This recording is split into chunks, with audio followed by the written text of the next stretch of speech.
Hi! Welcome to Kanyakumari கலாட்டா. இன்னைக்கு நம்ம பார்க்க போற டிப்ஸ் என்னன்னா, எப்படி இந்த மாதிரி பஞ்சு போல இட்லியும், ரொம்பவே மொறுமொறுன்னு நம்ம ஹோட்டல்ல கிடைக்கிற மாதிரி அட்டகாசமான தோசையும் எப்படி செய்றது? இது செய்றதுக்காக மாவு எந்த மாதிரி அரைக்கலான்னு சொல்லிட்டு தான் நம்ம பார்க்க போறோம். வீடியோவ முழுசா பார்த்து டிப்ஸ் எல்லாத்தையும் தெரிஞ்சுக்கோங்க. வாங்க வீடியோக்குள்ள போகலாம். சாஃப்டான இட்லி தோசை செய்கிறதுக்கு 2 கப் புழுங்கல் அரிசி, நான் இங்கே ரேஷன் கடை அரிசி தான் எடுத்திருக்கிறேன். அப்புறமா 1 கப்பு, அதே கப்பில் பச்சை அரிசி 1 கப்பு, அப்புறம் 3/4 டீஸ்பூன் வெந்தயமும், அரை கப் உளுந்தும். இதை நல்லா கழுகி ஊற வச்சுருங்க. எப்போவுமே மாவு அரைக்கிறதுக்கு 2 மணி நேரத்துக்கு முன்னாடி இந்த உளுந்தை நம்ம ஊற வச்சா போதும். இப்போது எல்லாமே ஊறின பிறகு நம்ம கிரைண்டரில் அந்த ஊற வச்ச வெந்தயத்தை ஃபஸ்ட்டில் போட்டு ஜஸ்ட்டு அரைச்சிடலாம். அப்போ அந்த வெந்தயத்தோட பிசுபிசுப்பு தன்மை அந்த கிரைண்டர் ஃபுல்லுமே ஸ்ப்ரெட் ஆகி இருக்கும். மாவு அரைக்கும்போது நம்ம ஐஸ் வாட்டர் யூஸ் பண்ணும்போது நமக்கு கல் சூடாகிறத தடுக்க முடியும்.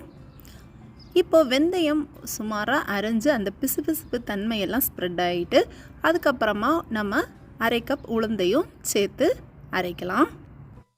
உளுந்து அரைக்கும்போது பார்த்திங்கன்னா இந்த மாதிரி ரொம்பவே பொங்கி வரணும். இந்த மாதிரி ரொம்ப மை மாதிரி அரைக்கும்போது தான் நம்ம இந்த உளுந்த மாவை வெளியே எடுக்கணும். அதுக்கப்புறமா நம்ம ஊற வச்சுருந்த அரிசியை கிரைண்டரில் சேர்த்துடலாம். இந்த அரிசியை நம்ம ஆட்டும்போது கடைசியில் அந்த சாஃப்ட்னஸுக்கு முன்னாடி ஒரு குறகுறப்பு தன்மையில் அரைஞ்சிருக்கோம் இல்லையா, அந்த ஸ்டேஜில் நம்ம இந்த அரிசி மாவை எடுத்தோன்னா நமக்கு இட்லிக்கும் தோசைக்கும் கரெக்டாக இருக்கும். அதனால் ரொம்ப மை மாதிரி நம்ம அரிசியை அரைக்க தேவையில்லை. இப்போது அரிசியும் நல்லா அரைச்சி முடிச்சாச்சு.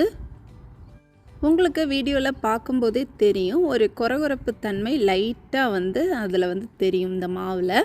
அப்போ இந்த மாதிரி ஒரு பக்குவத்தில் நம்ம அரிசியை உளுந்த மாவு எதில் அரைச்சி வச்சுருக்கோமோ அது கூடவே இந்த அரிசியையும் நம்ம சேர்த்துடலாம். மாவை நம்ம கையினாலேயே நல்லா மிக்ஸ் பண்ணி விடணும். அப்போ தான் லாக்டிக் ஆசிட் பாக்டீரியா இதில் ஒரு புளிப்புத்தன்மையை தோசைக்கு தருது. இந்த புளிப்புத்தன்மை இருக்கிறனால தோசை மாவில் சின்ன சின்ன குமிழ்கள் மாதிரி உருவாகி நமக்கு தோசை ரொம்பவே சாஃப்டாக, அதாவது மென்மையாக ஆகுது. இந்த புளிப்பு மூலம்தான் மாவில் உள்ள ஊட்டச்சத்துக்கள் எல்லாமே சிறந்த முறையில் நம்ம உடம்பு ஜீரணித்து உறிஞ்சுறதுக்கு உதவுது.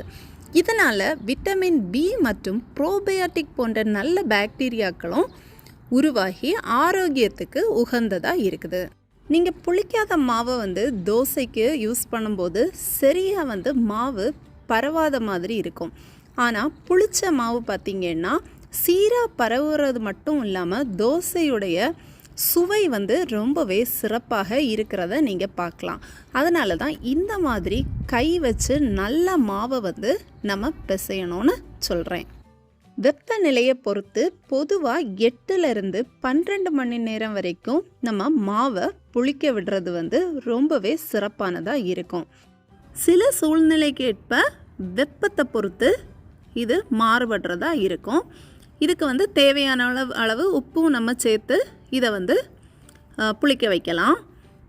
இப்போது அடுத்த நாள் காலமாக பாருங்கள், நமக்கு மாவு நல்லா பொங்கி இருக்குது. உங்களுக்கு பார்த்தாலே தெரியும். இப்போ இந்த மாதிரி மாவு நல்லா பொங்கி தயாராக இருக்குது. இப்போ நமக்கு இந்த மாவு தோசை சுடுறதுக்கு ஏற்றதாக இருக்குது. தோசைக்கல்ல நீங்கள் எண்ணெயை தடவிட்டு நல்லா மாவு விட்டு பரத்தி விட்டுறலாம். இந்த மாதிரி எவ்வளவு தூரத்துக்கு நமக்கு சாஃப்டாக வேணுமோ அந்த மாதிரி நம்ம தோசையை சுட்டுட்டு தேவைப்பட்டதுன்னா நெய் கூட இதில் சேர்த்துக்கலாம். மொறு தோசை தயாராகிருச்சு. இதை அப்படியே சுருட்டி எடுத்தீங்கன்னா நமக்கு நெய் தோசை தயாராகிருச்சு. உங்களுக்கு சாப்பிடணும்னு தோணுதா? இப்போது இந்த மாதிரி மாவு அரைச்சி பாருங்கள்.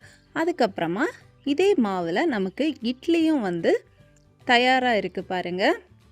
இட்லியும் இந்த மாதிரி நம்ம மாவு அரைச்சோன்னா அவ்வளவு சாஃப்டாக வரும். அந்த மாதிரி பஞ்சு மாதிரி இருக்குது பாருங்கள், உங்களுக்கு பார்த்தாலே தெரியும். ஒரு சட்னியும் வச்சு இட்லியும் இந்த மாதிரி ஒரு பஞ்சு பஞ்சாக இருக்கிற இட்லியும் வந்து சாப்பிடும்போது அட்டகாசமான சுவையாக இருக்கும்.